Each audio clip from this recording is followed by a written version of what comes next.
service package includes one or more service items. It shows up as a service offer in the public shopping cart for subscribers to choose from.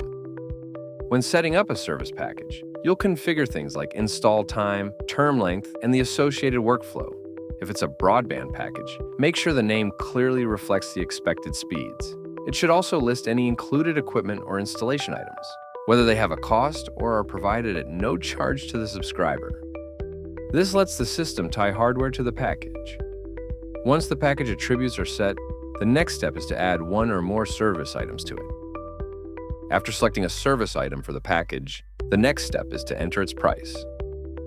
The last step in setting up a service package is to decide whether subscribers can edit the quantity and how much, if anything, is due at the time of sale. After a package is set to production status, no further edits can be made. So when you're adding a new package, start in development status to allow for changes before pushing it live.